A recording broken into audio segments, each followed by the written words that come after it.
Al-Alim Al-Hafidh Kiai Al-Bin Mursalin atau yang lebih dikenal dengan Gus Bahak Wal-Tawakkul Mashkura.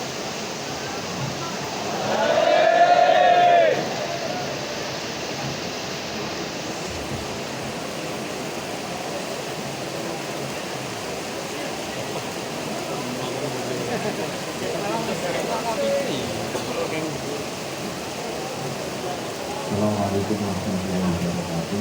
Waalaikumsalam. Bismillahirrahmanirrahim. Wabarakallahu wabarakatuh ala rasulillah wa ala alihi Allahumma shalli ala sayyidina Muhammad wa ala alihi wa sahbihi ajma'in amma ba'du. Dan keluarga besar dari sedikit yang berhenti dari khusus keluarga bersama dan keluarga dengan ini lagi. Jadi senang sekali dia hujan ya.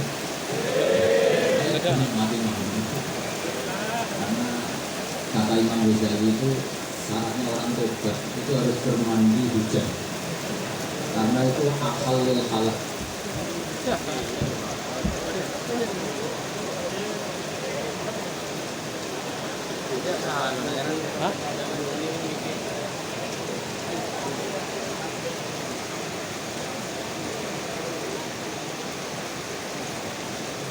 Ada ini Joko.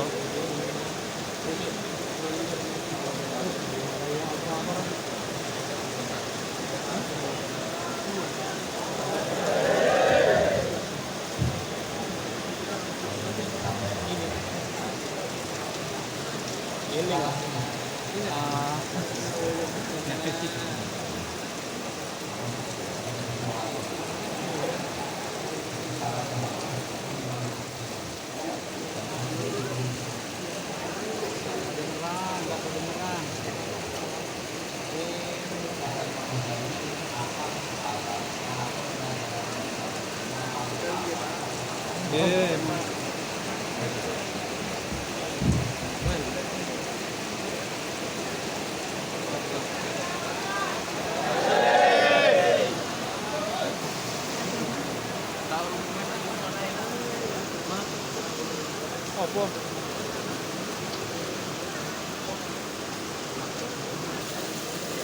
Ini mohon mantap nih. Bismillahirrahmanirrahim.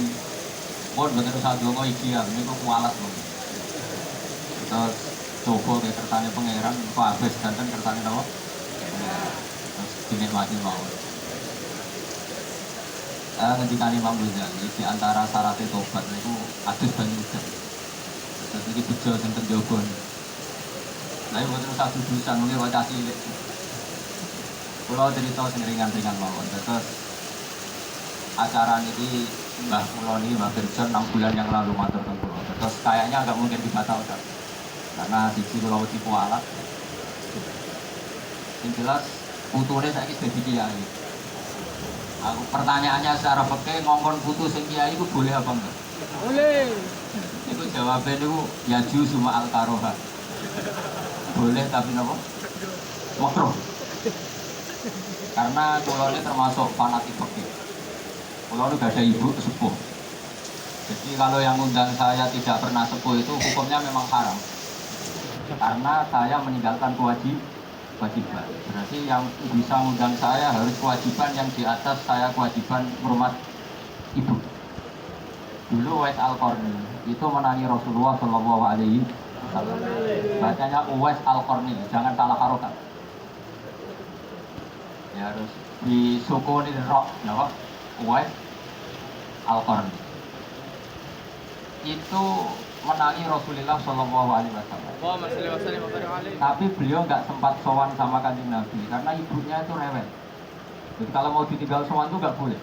Padahal tetangganya semuanya sudah sowan Rasulullah Shallallahu Alaihi Wasallam. Tapi beliau nemani ibunya itu juga berdasar panduan Rasulullah Shallallahu Alaihi Wasallam. Justru barokahnya itu Uwais Al-Qarni jadi wali. Yang teman-temannya sudah sowan Nabi tentu ya jadi wali karena sahabat. Yang Uwais Al-Qarni bahkan disifati Nabi khairul qurun Uwais Al-Qarni. Sebaik-baiknya urut periode adalah Wes apa itu diantara jadi nyawa itu karena rumah apa orang tua tuh. Jadi peringatan itu di Singudang Pulau gak pernah sepuh itu haram. Karena sepuh itu bisa karena keluarga, karena guru. Umur gak masuk, umur gak masuk. Ayah apa saja. Tapi saya ingin cerita yang ringan-ringan sama ini. Jadi kalau dalam tradisi Quran ini karena kita hormat khataman Quran itu sering diungkapkan Allah Fadkuru ala Allahi la'allakum tuflihun. Kamu harus ingat sisi-sisi nikmat. Jadi hidup tuh gak boleh ingat sisi-sisi masalah tuh gak boleh, tapi ingat sisi-sisi nikmat. Bahkan Imam Ghazali punya satu contoh yang ekstrim. Kalau kamu gak ada yang percaya, gak punya umat, tidak percaya, anak percaya, tetangga yang percaya, disuruh datang ke kuburan. Disuruh bilang begini, semua orang yang mati itu punya keinginan satu, yaitu kembali hidup. Itu keinginan orang mati seluruh dunia, termasuk Fir'aun. Itu inginnya hanya satu, ingin apa? Dan Anda punya nikmat yang diingini seluruh orang mati di dunia. Keren apa enggak? Keren. Ini caranya syukur. Ya orang syukurnya pernah yang percaya, niai berapa ayu, dukun berapa ayu. Jadi politikus sudah gagal. Apa saja gagal. Itu datang ke kuburan supaya ingat punya nikmat yang diingini seluruh orang yang mati di seluruh dunia, mulai Nabi Adam sampai sekarang.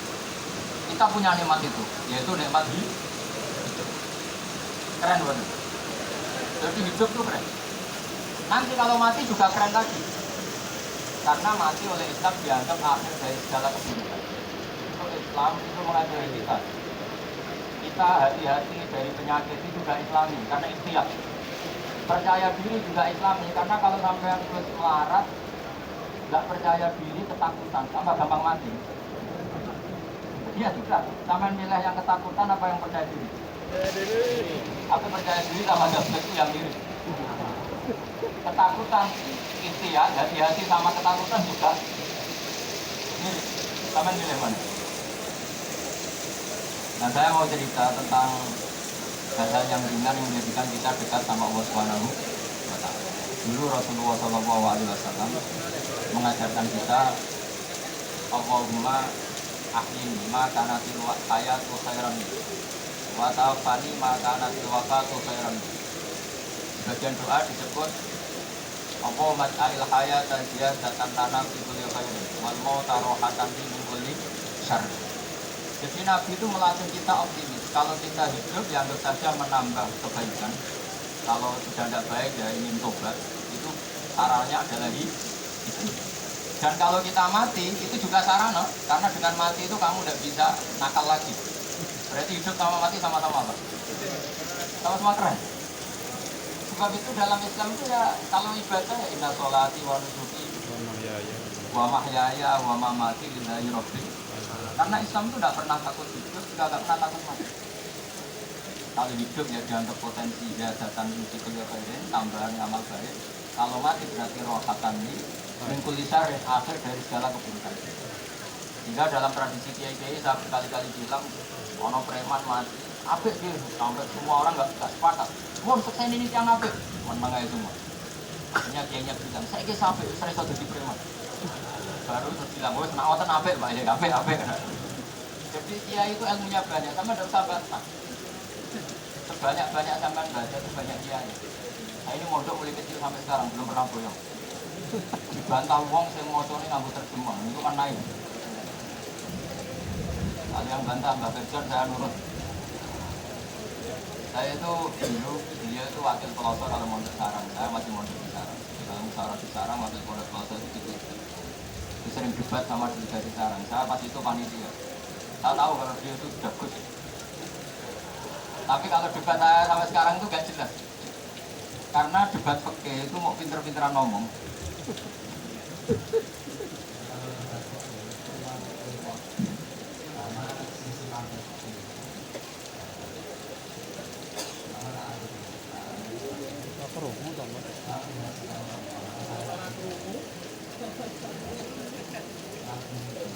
Mikir dua lah ya.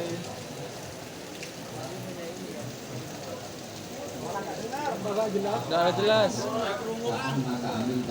Kamu selalu penting teriak, akan tidak ada adabnya Allah.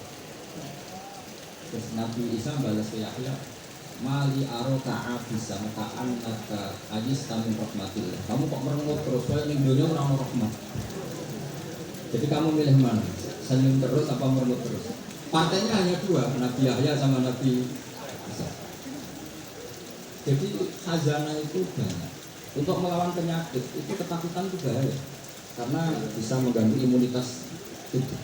Orang harus percaya diri, harus pede. Meskipun harus hati-hati, tapi harus tetap pede. Dengan demikian imunitas tubuh kita akan terjaga. Jadi ya sudah seperti itu. Semua orang punya cara untuk menjaga diri masing-masing.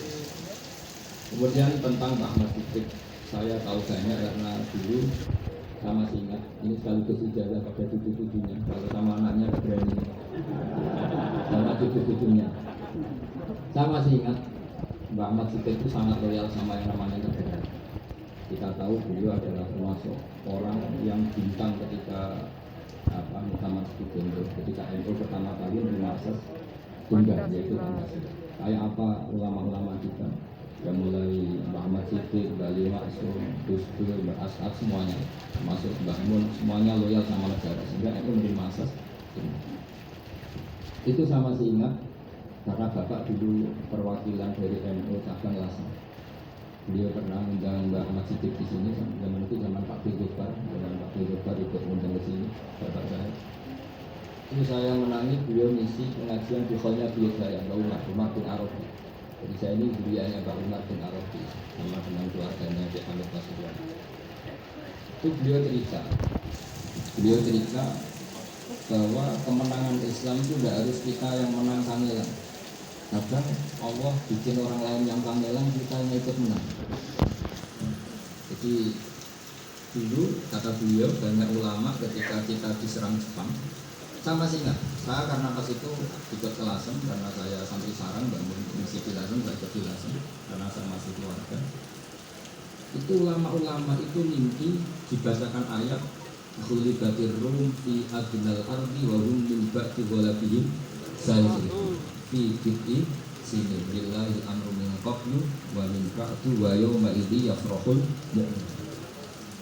Itu dulu itu ada pertarungan besar antara kerajaan Romawi dan kerajaan apa? Persia. Kita tahu Romawi itu Nasrani. Saya ulang lagi, Nasrani. Nasrani itu percaya adanya Allah, adanya Tuhan, dan percaya adanya kitab Samawi. Sementara musuhnya itu Persia, orang yang tidak bertuhan, tidak berdasar kitab Samawi. Ketika Persia mengalahkan Romawi, itu orang Islam ikut susah, karena terus dibully sama orang-orang kafir Mekah. Orang kafir Mekah adalah orang yang tidak punya kitab Samawi. Katanya orang kafir Mekah, itu loh balamu jute duwe kitab jarene di hubungan mbek langit, nyatane perang keok. Paling pun ya bodoh. Jadi ada analogi bahwa kalahnya orang Nasrani itu dianggap simbol kekalahan orang yang bertautan atau berhubungan dengan langit. Akhirnya orang Islam susah. Saking susahnya orang Islam sampai Abu Bakar itu tanya, ya Rasulullah, lalu orang Romawi menang itu kapan? Terus ada surat turun, Fidit di sini. Ya kira-kira 3. Abu Bakar pas itu belum alim-alim amat. Jadi ngartikan 3 itu ya 3 betul, sehingga beliau masyhur itu. Kalau Jawa totoan itu kimar. Pokoknya nanti Romawi pasti menang 3 tahun lagi. Akhirnya ketika datang itu taruhannya dengan 10 onta. Datang ke Rasulullah, Nabi menjelaskan, rendah. Bid'u itu mabena salah silatis itu 3-9. Kamu jangan bilang 3. Ya sudah, taruhannya ditambah sampai 100 onta.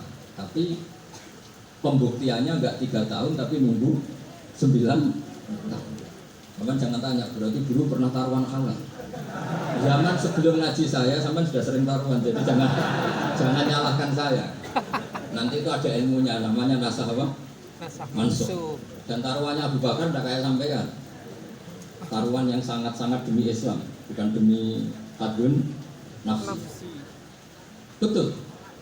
Ketika tahun ke-7 orang Islam itu menang. Bila ya tahun 9 itu umat Islam menang. menangnya umat Islam mengalahkan musyrik Mekah itu di Badar, Romawi mengalahkan apa Persia. Gara-gara Romawi mengalahkan Persia itu cara berpikir orang itu rubah. Ternyata langit itu ada, kekuatan langit itu ada. Sehingga meskipun akhirnya orang Kristen bilang ada Trinitas, terus mereka keliru dalam mengartikan Isa, tapi ada sekian nabi yang mereka sebut dan mereka hormati. Ada sekian kesamaan. Sehingga dalam Islam, saya ulang lagi, dalam Islam, andai kan disuruh milih orang komunis sama orang Nasrani, Islam tentu sama-sama kerjasama, milih sama yang Nasrani. Karena ini ahli kitab, kerjasama loh, bukan milih menjadi Nasrani.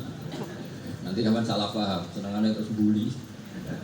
Nah itu semangatnya pasti kasut. Nah, terus lalu relevansinya dengan Indonesia gimana? Wa yauma idzi yafrahul mu'minun. Ketika orang Romawi yang punya kitab Samawi mengalahkan Persia yang tidak punya kitab Samawi, itu orang Islam ikut bunga. Itu semua kiai banyak yang mimpi seperti itu. Ini cerita Ahmad Siddiq. Saya dengarin. Ternyata betul. Jepang itu tidak dikalahkan Indonesia. Jepang, Hiroshima dan Nagasaki dibom oleh apa?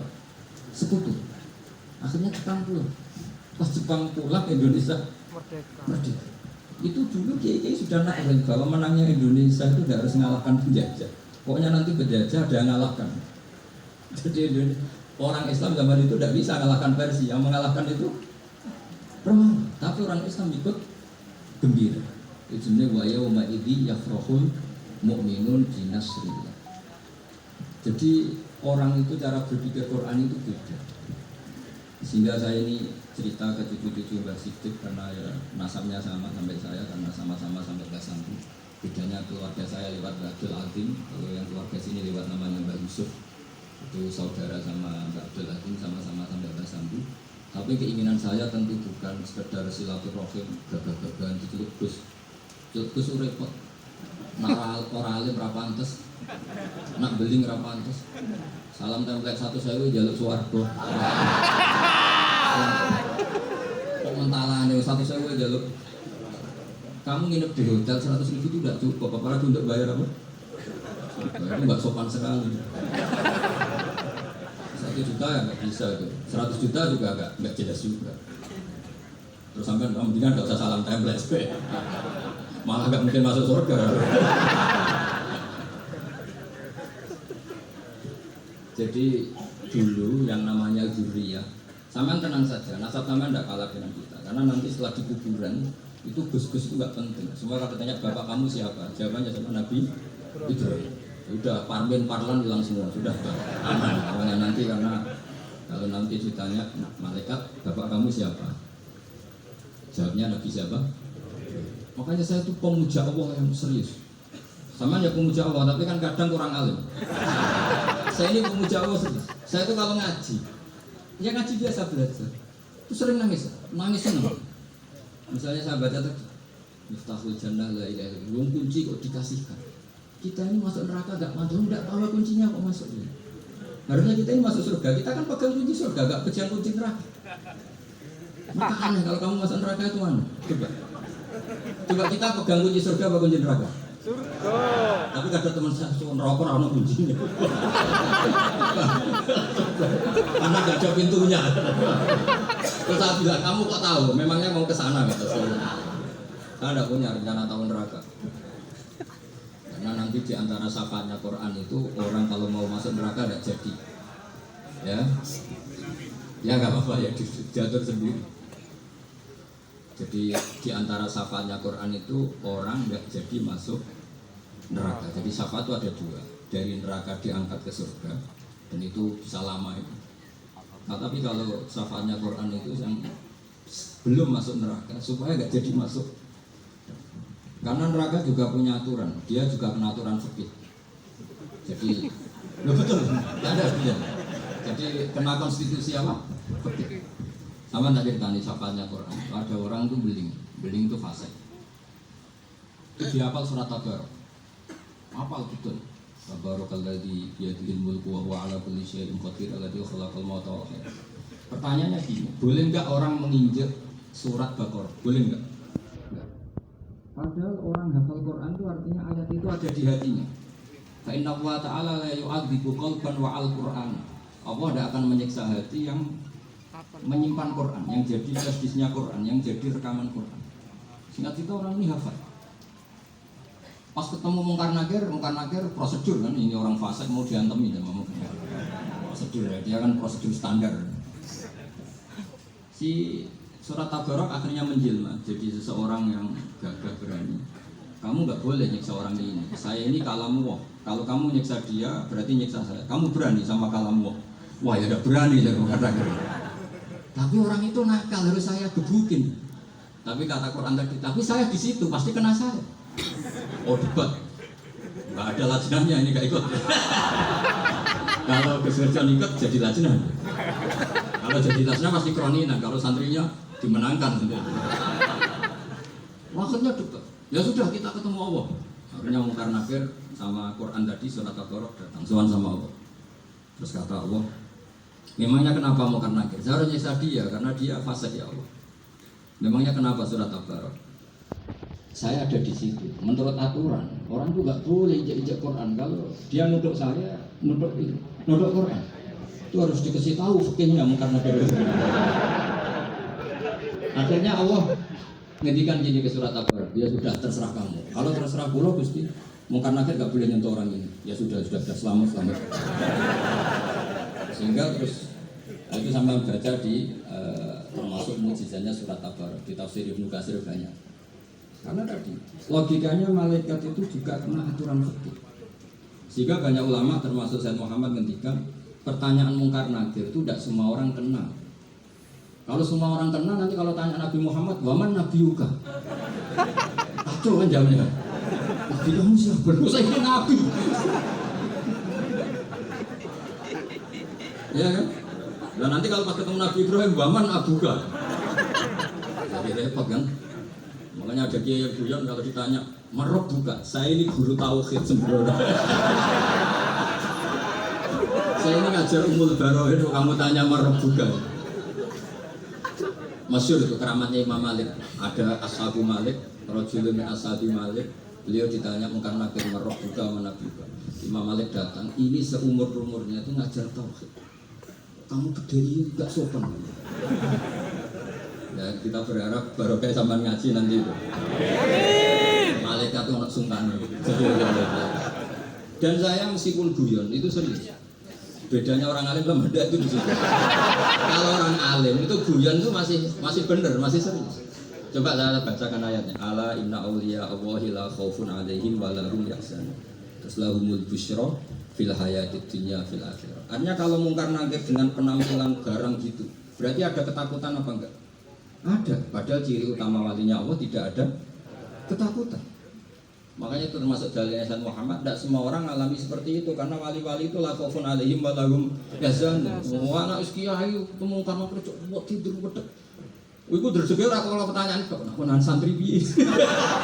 Lu isen wis kiai dihancuti Mungkar Nakir. Malu gak kira-kira? Mesti pelengani konan santri piye.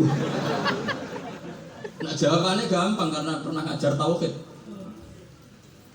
Makanya Sayyidina Ali ini ceritanya ada di kitab Nuridul. Zaman lihat di kitab Nuridul karangannya Syekh Nawawi Banten. Sayyidina Ali itu ya, andai kan orang biasa mungkin ya agak-agak hasut, tapi ini wali nggak boleh kamu katakan. Dia itu mantel sama Umar. Orang kok setiap orang pernah dibentak. Apa dia berani bentakmu karena penasaran? Bagaimana perangnya Umar itu berlanjut enggak gitu kira-kira. Dia minta ya Allah saya minta kasok. Ya karena yang minta Sayyidina Ali karena mau wajah dituruti sama kasok. Dilihat Sayyidina Umar pas meninggal itu. Jadi hasad itu ya kadang penting asal baik. Loh betul bahasa Kanjeng Nabi kadang la hasada illa fisnaten. Itu Nabi bahasakan ya hasad. Gus Verson aja yang nafsirkan ghobtoh itu kan gaya-gayanan sebagai ulama. Aslinya Nabi ngendikannya itu la hasada illa fisnaten. Ulama yang ganti itu namanya ghobtoh. Wong Nabi sendiri nyebut hasad, loh kamu tafsiri ghobtoh.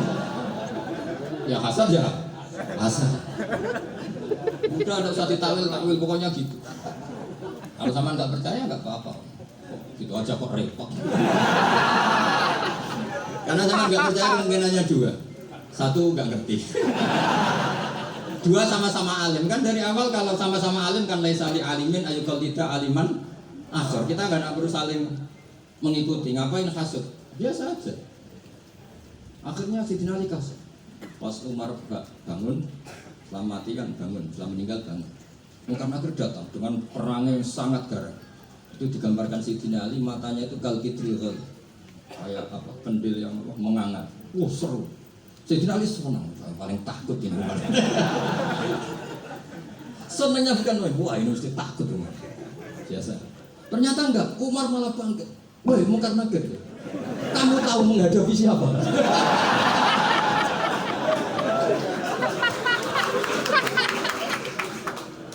Kamu itu menghadapi temannya Ahabul Khalqi ilallah.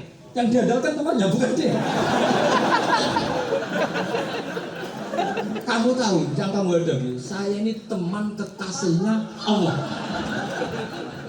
Jadi boleh kamu mengandalkan Mbak Virgin.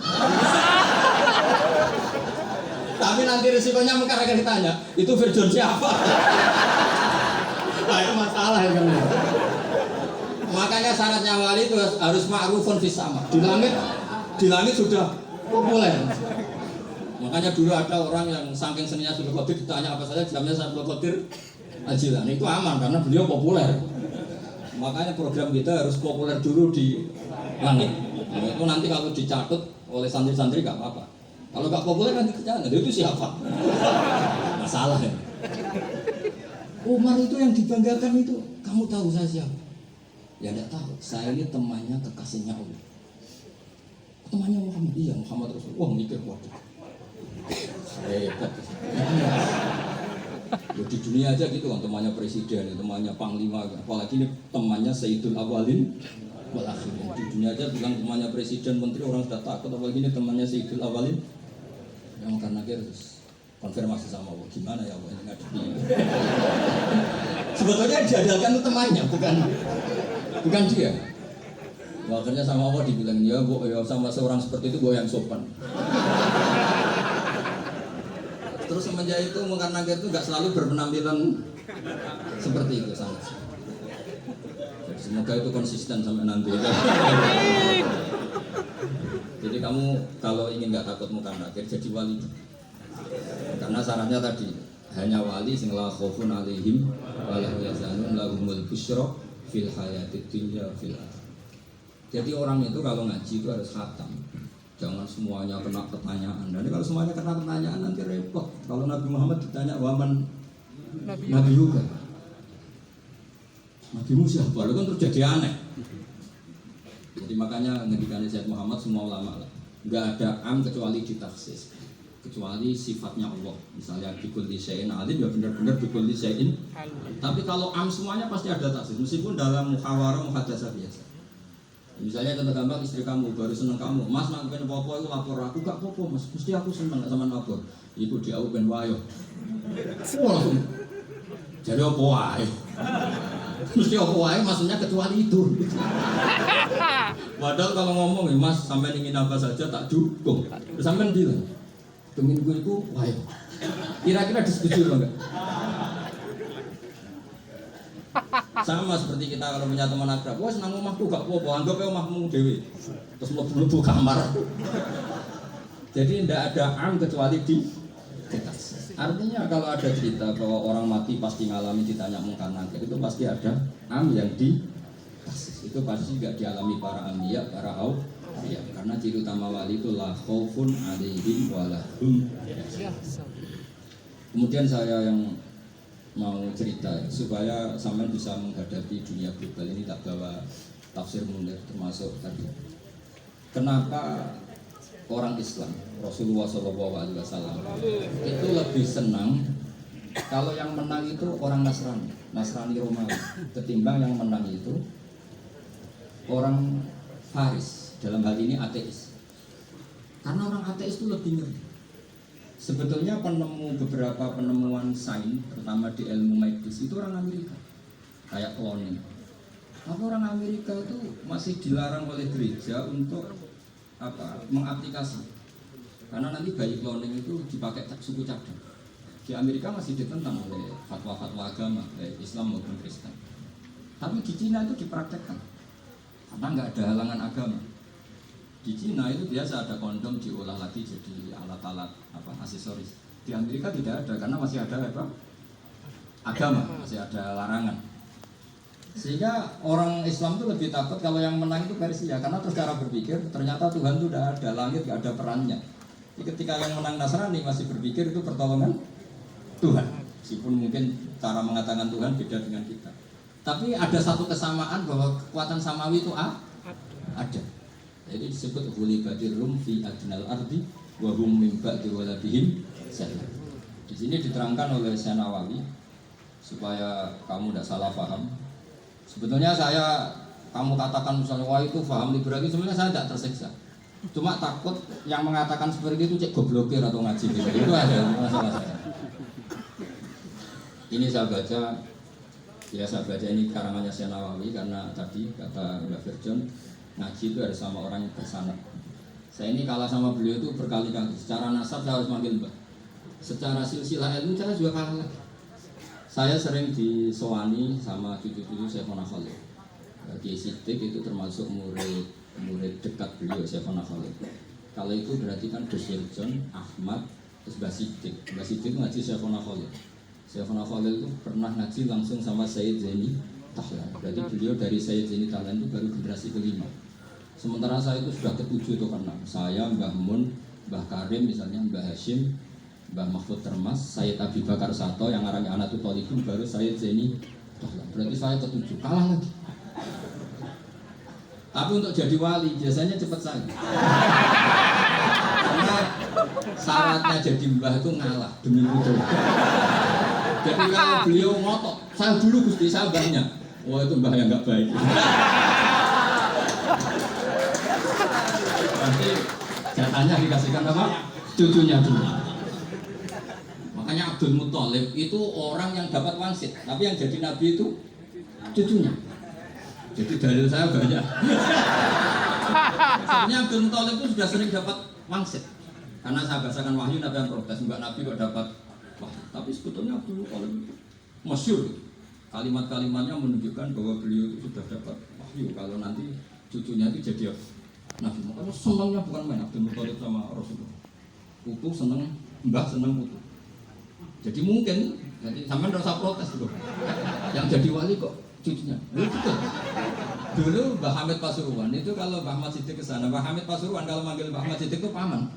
Tapi pamannya minta ijazah ke ponakan. Apa ya gara-gara itu memang. Kalau itu masih berlaku apa? Ngalah. Kayaknya masih apa? Hawannya masih. Hawannya masih. Karena melihat tren-tren langit masih gitu kayaknya. Masih. Ya. Tapi mbahnya tetap dapat jatah, tenang saja nanti. Tapi memang sebaiknya mbah itu lego. Rasulullah Muhammad SAW itu terkenal min dzurriyyati Ibrahim. Tapi kata Rasulullah, ana dakwatu Ibrahim wa bisyaratu Isa. Aku nganti ngene iki barokah dongane Nabi siapa? Ibrahim. Jadi dongane Nabi Ibrahim ya tipe teng putu. Jadi banyak bukti bahwa jatuhnya ke putu. Tadi saya di kamar sama beliau berduaan. Ini Mbak sudah wali di sini, aku bebas. Cocokan tadi. Nah, kenapa saya akhir-akhir ini gulirkan daftar wali? Kenapa? Saya ini resah ya, orang sudah ingin dicintai pejabat, dicintai tetangga, dicintai teman. Tapi kadang-kadang orang lupa lagi dicintai. Makanya saya meskipun guyon, tapi ini amdan, bukan sahwan. Supaya orang punya cita-cita lagi jadi wali, ingin dicintai. Kita ini terlalu lama ingin dicintai makhluk. Bu ya naik kelas sedikit. Ingin dicintai Allah Subhanahu. Meskipun saya guyon, tapi tadi guyon saya itu lebih serius ketimbang serius Anda. Karena saya pikir tuh, saya tuh kalau pergi itu senang ngebis, bukan karena saya tidak punya mobil, tapi saya senang mau butuh itu supaya nggak diganggu. Karena saya tuh harus punya waktu sendiri. Kalau ngebis kan ketemu orang nggak kenal, tapi sekarang ya agak susah, banyak yang kenal. Dan susahnya lagi nggak minta ijazah, minta foto. Repot ya. Mau dibenci itu umatnya Rasulullah SAW, mau disetujui itu sanatnya mana? Kalau ketemu orang alim minta apa? Foto. Itu nggak ada sanatnya. Nggak tahu sih itu mazhab dari mana. Ya mata milenial yang sebetulnya. Ini tak baca ya biar dapat, karena ini kenangan saya sama Mbak Ahmad Siddiq. Saya masih ingat betul beliau ngisi hallnya Mbak Abdullah bin Umar, berarti akhirnya Mbak Hamid. Karena Mbak saya itu Fatimah binti Khalid bin Umar, kalau Mbak Hamid itu Hamid bin Abdullah bin Umar. Itu saya masih ingat betul zaman itu Mbak Hamid setiap hall di Lasem itu Prabowo dan saya derek Mbak saya karena masih di sana datang ke Lasem. Beliau pasti itu ngisi sama Mbak Mun. Mbak Mun masih muda, di Ahmad Siddiq senior. Beliau cerita bahwa dulu ketika Indonesia dijajah Jepang itu para kiai mimpi dibacakan ayat Ghulibatir Rum fi adnal ardi wa hum min ba'di walabihim. Terus ada kiai yang tanya, takwilannya gimana? Ya nanti Jepang pulang bukan karena kita yang mengalahkan, tapi Jepang ada yang mengalahkan sendiri meskipun tidak kita. Kayak dulu Faris tidak dikalahkan Islam tapi dikalahkan Romawi, tapi yang senang umat Islam. Wa yauma idzi yafrahul. Itu luar biasa ulama-ulama kita. Delalah kejadiannya Indonesia seperti itu. Yaitu kita tidak mengalahkan Jepang, tapi Jepang pulang sendiri karena dikalahkan apa? Sekutu. Ya ini saya baca. Ini tidak usah dicek bacanya benar apa enggak. Sudah aman. Ya, aman. Karena kalau saya salah itu ya sengaja. Karena ya sengaja. Ya biasa maksudnya. Saya kemarin isi di Pondok Pelosok, di Pondok Al Munawir Jogja. Salah itu ada dua, ada salah yang benar-benar salah. Yaitu nggak apa-apa, bisa dimaklum. Karena mesti sampai wong goblok salah yang terus.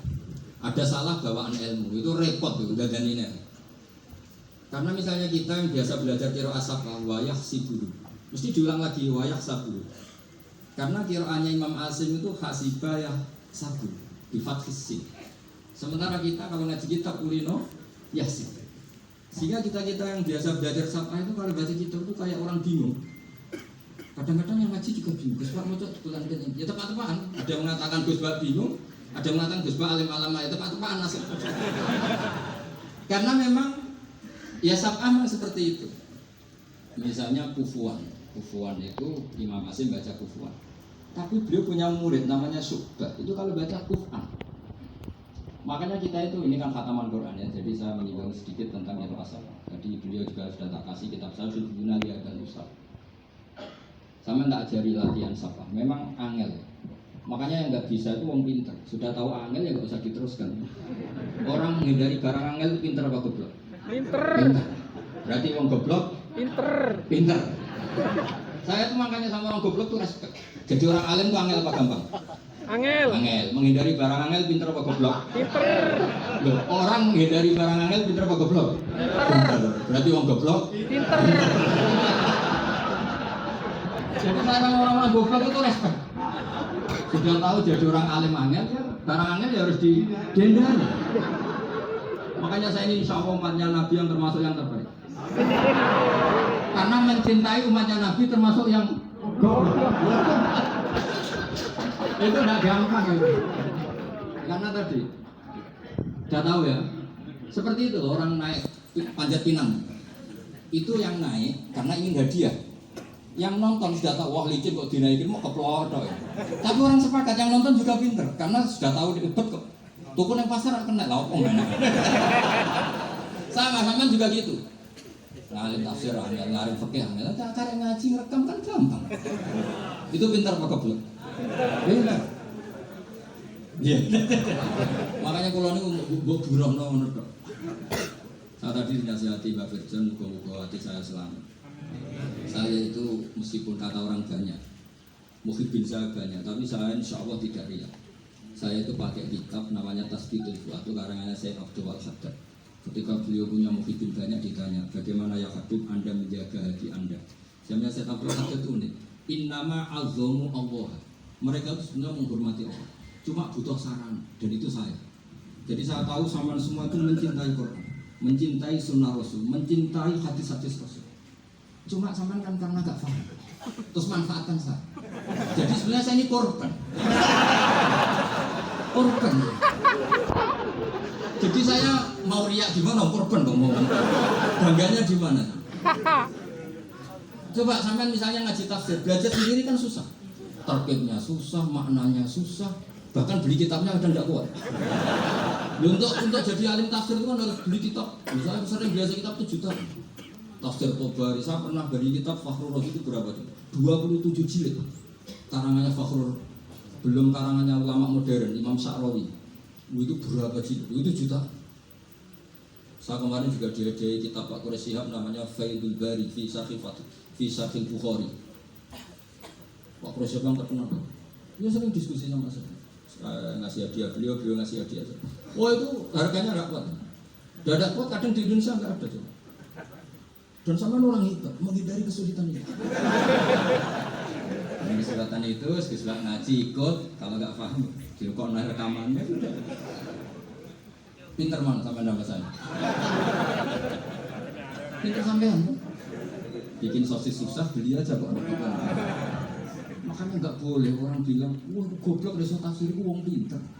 Karena nanti kalau saya ketemu Nabi tidak termasuk orang yang mentahkir orang Islam.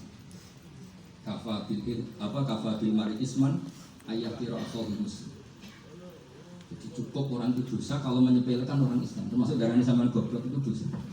Caranya nggak darahnya goblok ya tapi di logika tadi. Alim itu angel. Mungkin dari angel itu pinter. Berarti wong bodoh. Pinter. Tapi tetap bodoh. Tapi ini satu cara untuk saya respect gitu. Coba orang yang ngaji tafsir saya banyak, mungkin ribuan. Itu sebetulnya mencintai Quran. Karena Quran adalah kitab suci yang panduannya umat Islam. Sangat mencintai Quran. Terus kemudian mereka nggak paham. Terus mencari orang yang memahamkan. Burono lah kalau jawabannya. Terus keren saya itu di mana coba? Lalu terus mereka kurang ajarnya gini. Kalau paham itu ya alhamdulillah paham. Wah nak ngaji itu sebaik menurut. Tapi orang paham, orang jalan akal ya, malah depan orang cepat, mengenai gak paham. Orang kok nyala teke sing lele tuh. Masya Allah, aku bilang. Sebetulnya tingkat kurang ajarnya tinggi tuh sebenarnya. Jadi kalau nggak paham itu kadang nggak nyala utek ya, kayak mau misalnya, mau mari mikir aja jelas. Padahal misalnya jelas orang mesti paham, bodoh. Paham? Jadi kata Sayyid Abdul Haddad, innama azzamu Allah. Sebenarnya mereka itu sangat menghormati. Makanya kita nggak perlu mengatakan wasilah itu kafir, nggak akan. Karena orang tawasul sama Rasulullah itu ingin dapat ridhonya Allah lewat orang yang dicintai. Kita mencintai wali sebenarnya, wah itu kekasih Allah. Kita mencintai itu karena mencintai Allah. Sama seperti ini. Kamu mencintai kangkung apa enggak? Sebenarnya sama sekali enggak. Tapi kamu ingin sehat, ada asupan gizi. Kamu ingin tubuh kamu sehat, butuh asupan gizi. Kemudian kamu makan kangkung. Apa terus kamu cinta kangkung kan enggak? Cinta kesehatan kamu sendiri. Sama. Orang yang mencintai saya ingin kepuasan rohani. Saya kan termasuk kiai yang torekonya gampang. Ini swargo kan akhirnya penggemarnya banyak. Coba kalau kamu ini rokok. Jadi sebetulnya Anda mencintai kepuasan Anda sendiri. Nah, saya ini korban. Makanya untuk masuk surga cepat saya, korban itu cepat. Da'watul mazlum la turaddu. Laisa bainahu wa bainallah hijab. Jadi saya kalau dengar langsung serp man. Karena mazlum. Saya sinau tafsir itu Pak, sampean bayangkan ada tafsir itu sudah 27 jilid. Sekarang Fakhrur Razi itu bulatnya bukan main. Karena dia ahli filsafat. Bulatnya Masya Allah. Sebab itu sinau Jalalain kadang dikomen oleh Sawi. Sudah kita percaya Jalalain dibuli Sawi. Percaya Sawi itu kandani itu Maliki rasa ribet. Sebab itu sinau Qurtubi, sinau tafsir Tobari itu susah. Belinya susah, belajarnya susah. Padahal saya punya keluarga, punya istri, punya anak. Bayangkan kalau istri saya rawat, gak istri sampai. Wah itu, tapi alhamdulillah enggak. Sama sekali. Allah sudah memilihkan, wah ini bahaya kalau punya istri rawat. Imam Sibawi itu kitabnya banyak, tapi yang terbukukan hanya kitab Sibawi. Karena beliau kalau sudah belajar lupa istri. Hanya pas beliau di pasar, kitabnya dibakar semua sama istrinya. Karena dianggap saingannya. Ternyata yang dicerai tidak kitabnya, malah istrinya. Itu Imam siapa? Tapi alhamdulillah kitab saya agak terbakar aman. Saya teruskan. Jadi untuk menjaga riya dilatih innama adzamu Allah. Sebenarnya mereka itu menghormati. Sehingga masail-masail itu sebenarnya nggak pernah jadi subjek pelaku utamanya. Tetap Allah. Sebab itu kata Sayyid Muhammad, kamu kok mengatakan wasilah itu kafir itu gimana? Ketika inna Allaha qad ba'atsa lakum taluta malika. Tolut itu yang manusia. PD-nya itu apa? Inna ayata mulkihi ayat yang mutabud fihi sakinatum min rabbikum wa baqiyatum mimma taraka alu Musa wa alu Haruna tahmiluhul malaika. Jadi beliau PD itu kalau bawa sunduk semacam peti sakti, sing di situ ada baqiyatum mimma taraka alu Musa wa alu Haruna tahmiluhul malaika. Ya kayak semacam jimat, tapi saya bukan mensyariatkan jimat enggak, karena nanti banyak penjual yang pembohong juga gitu. Cuma cerita, kamu tidak usah mengatakan kafir dulu. Tolut PD-nya kalau bawa sunduk semacam peti kesaktian yang di situ ada baqiyatum mimma taraka alu Musa wa alu Haruna tahmiluhul malaika. Sehingga Khalid bin Walid meskipun beliau sahabat dan menyaksikan wajah Rasulullah SAW, itu bawa sya'aratun min sya'aratihi Rasulullah SAW, bawa rambutnya. Perang kemana-mana itu diletakkan di pecinya. Nanti sama tanya lagi, masa pakai peci Khalid bin Walid aja? Wah panjang itu sampai itu repot. Sampai tak warai ngaji usul fikih itu kalau ngaji itu ada istilah tangkikul man. Ini wilayah yang kita bisa berdebat sama Mbak Firza. Dulu itu musuh saya karena saya makili Anwar, dia makili pelosok. Tapi tahu-tahu kalah tua terus saya mengundurkan diri. Di fikih itu ada istilah, ada tangkikul manat, ada taktikul manat, ada tangkikul. Tangkih itu kira-kira gini, lafaz hadis itu dibuang sekian untuk tahu bahwa itu madarul hukmi. Misalnya gini, tak beri contoh paling gampang. Sama harus paham, kalau nggak paham nggak pinter-pinter. Ja'a a'rabiyun ila Rasulillah sallallahu alaihi wasallam. Ya karena ini menghormati Mbah Ahmad Siddiq, dia orang alim, jadi ngaji ini tetap ada suasana alim. Ya harus ada suasana alim. Enggak perlu jadi orang alim, kan susah. Sudah ngindari susah itu pintar. Sudah itu. Jadi orang alim susah, ngindari barang susah pintar. Berarti orang tidak alim pintar. Nah, meskipun tetap itu pegangi sampai mati. Jadi orang alim itu repot. Itu kata Imam Ghazali, kalau orang alim kalau masuk surga, itu sama Allah nggak boleh. Kamu nggak boleh langsung masuk surga. Coba cari umat kamu, syafaati dulu. Ya saya takut nyari sampean nggak bisa kembali. Saya tidak punya rencana. Mau yang mau masuk. Boleh sampean aduan balik roh dia. Berat jadi orang alim. Ya saya teruskan ya. Ada tangkikul manat. Ja'a a'rabiyun ila Rasulillah sallallahu alaihi wasallam. Faqala ahlaktu wa ma ahlakaka qal waqa'tu imraati fi nahari Ramadan. Ya selanjutnya saya ini rusak ya Rasulullah. Kenapa? Karena saya menjima istri saya fi nahari Ramadan. Kata Nabi, kamu harus bayar kafarah. Napa Nabi kafarah? Puasa 2 bulan. Wong baru 1 hari aja terjadi gitu kok disuruh puasa 2 bulan. Dari aku kuat ya Rasulullah. Baru berapa hari saya puasa aja kecelakaan seperti itu. Apalagi kalau sampai 2 bulan. Enggak ya Rasulullah. Ya sudah kalau gitu kamu pertama ngasih makan apa? Itu rokobah kan pertama merdekakan budak. Tapi kan sekarang nggak ada budak makanya terus sekarang langsung puasa. Wah ini nggak bisa semua. Ya sudah ngasih makan orang 60. Kasihkan siapa ya Rasul? Ya orang fakir. Saya ini paling fakir. Di kampung saya ini orang paling fakir. Jadi mulai dulu orang fakir itu hubungan suami istri itu paling lancar. Mulai dulu. Makanya orang fakir itu anaknya banyak. Karena hiburannya hanya itu. Ramadan aja. Coba mau ke ATM nggak punya uang, mau antri di bank nggak punya, mau apa itu? Itu mulai dulu. Ini sanatnya mutasil. Maksudnya sudah sanksinya kan tadi ya itu rokobah atau puasa 2 bulan berturut-turut atau ngasih makan 60 orang miskin. Lalu kata ahli usul fikih, kata A'rabi dibuang, nggak menjadi catatan hukum. Orang kota pun kalau melakukan itu juga kena sanksi yang sama. Imro'atau juga dibuang. Andai kan itu dilakukan untuk amatnya juga ketentuannya sama. Nah sekarang perdebatan antara Imam Syafi'i dan Imam Malik begini. Sekarang pertanyaan gini, jima istri itu hukumnya boleh apa haram? Boleh. Boleh. Lalu kalau ada orang tanpa udzur kemudian makan siang-siang, cara Imam Malik hukumnya sama, harus kena sanksi yang sama. Karena sama-sama hadku hurmati Ramadan bihuri udzrin syar'iyyin. Sama-sama merusak hukum Ramadan tanpa udzur. Lu jima itu tidak zina. Kan hukumnya jais. Nah sekarang makan hukumnya jais, harusnya juga kena ketentuan yang sama. Cara pikirannya Imam Malik. Nah alhamdulillah Imam Syafi'i tidak setuju. Wah kalau setuju repot. Bahkan orang-orang Syafi'i sudah punya khilaf, kalau gitu minum dulu. Iya, biar iftarnya pakai minum. Setelah minum baru jima kan. Ini sudah menyiapkan khilafnya. Ini khas Syafi'i ini, bongso rekayasa hukum. Nanti bisa belajar jauh cara ngakali hukum. Makanya guyonan yang masyhur Gus Dur itu ada seorang kiai atau Gus ya punya salah, namanya manusia kan punya salah, entah cangkruk entah apa, pokoknya punya salah. Ada wartawan yang ngiranya semua kiai itu orang suci, sehingga tanya sama Gus Dur, Gus Dur ada kiai kok, ya pokoknya salah. Tapi jangan bayangkan dosa besar, enggak, kecil-kecil lah. Itu gimana? Ada kiai kan orang suci. Jawabnya Gus Dur, ya justru yang boleh salah itu para kiai. Kalau kamu nggak boleh. Kok bisa Gus? Karena mereka tahu caranya taubat.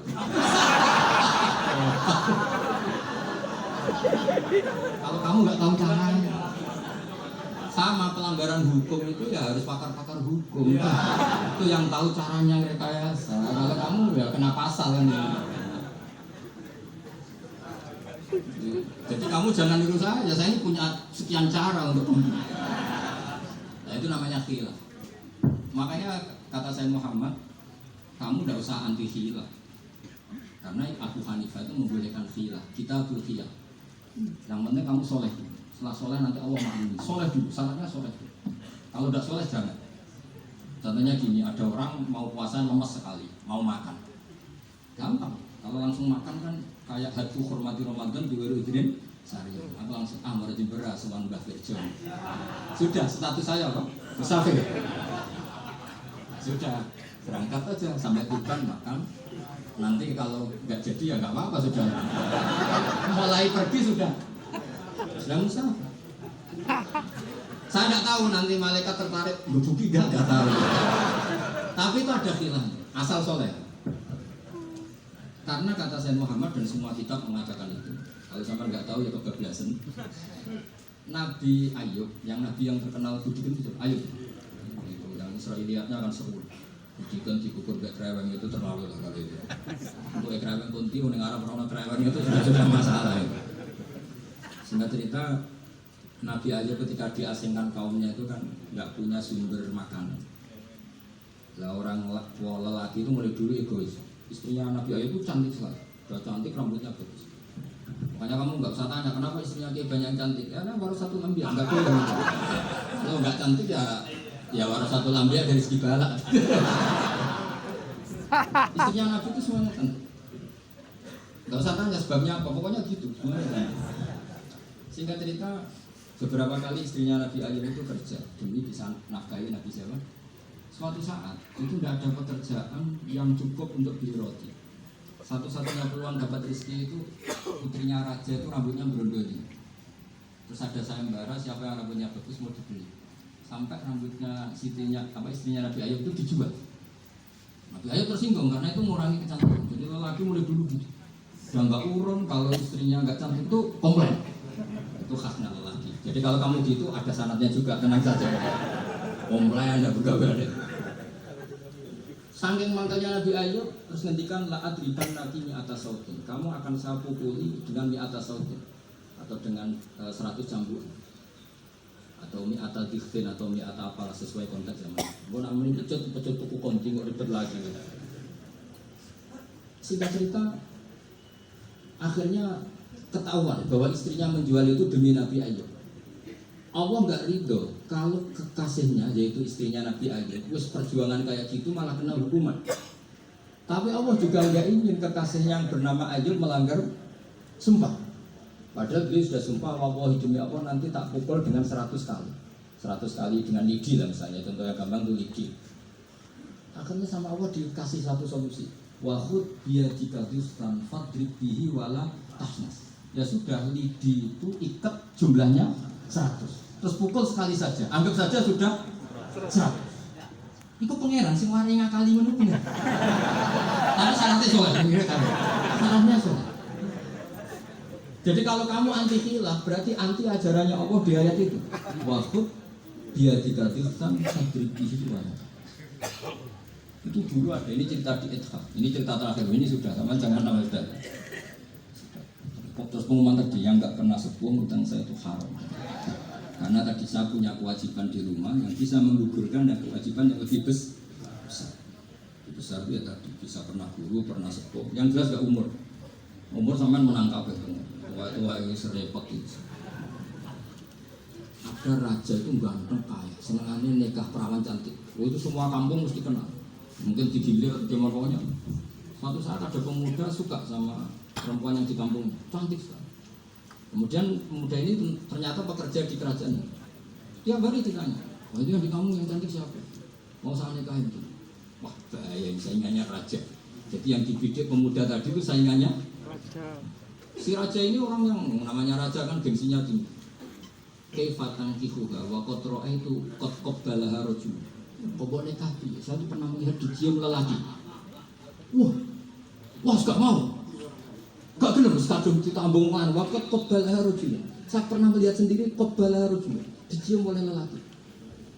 Wah sudah gak minat raja langsung gak keren. Suatu saat pemuda tadi nikahi perempuan itu. Rajanya marah, kamu lelaki gak punya harga diri gini. Gak punya selera, gak punya harga diri, sudah pernah dicium orang kok tetap dinikah. Bilang ke raja, takrif manir rajul, lelaki itu siapa? Abu Hurairah. Kamu tahu lelaki itu siapa? Siapa? Abu Hurairah. Saya kan hanya bilang rajul. Pernah dicium lelaki. Lah pikirannya raja itu lelaki ya kue gini. Tapi butuh tanam mau raja ben gak sido itu aja teman. Baru kayak digulirkan gitu wakot kop balah rajul. Wah enggak mau. Setelah itu suatu saat pegawainya tadi nikahi rumah. Kamu gak punya harga diri gini. Kamu tahu mandir rajul Pak Abu Hurairah. Wah nak ngono aku gak apa-apa. Lah monggo sakniki wis bojo kula. Ora trimo diambung macam-macam. Lah itu namanya khilaf. Apa? Khilaf. Kalau di Balawar disebut tauriyah atau apa. Tapi saya tidak ngajari sampean seperti itu. Sudah pinter sebelum saya ajarin. Sama kali kan sudah pinter. Ya ini terakhir tak baca Arabnya saja nanti. Bismillahirrahmanirrahim. Biar dapat barokahnya Syekh Nawawi juga barokahnya guru. Bismillahirrahmanirrahim. Wasababu nuzuli hadil ayati annahu kana baina farisa wa rumi qitalun wa kana al-musyrikuuna yawadduna antahliba farisu ar-ruma li anna farisa kanu majusiyan ummi wal muslimuna yawadduna ghalabatar rum ala faris li kaunihim ahla kitabin. Jadi zaman dulu orang Islam lebih senang kalau yang menang itu orang Nasrani. Kalau bandingannya ateis. Karena bagaimanapun percaya kekuatan langit. Sementara orang ateis sama sekali tidak percaya kekuatan langit. Apapun bedanya kita dengan Nasrani itu ada kesamaan, yaitu percaya adanya kekuatan langit. Sehingga ketika orang Romawi kalah itu orang Islam ikut susah. Paham ya? Makanya ini tak baca biar sampean enggak macam-macam pikirannya. Fa'afa Kisra terusnya. Ya pokoknya seperti itu.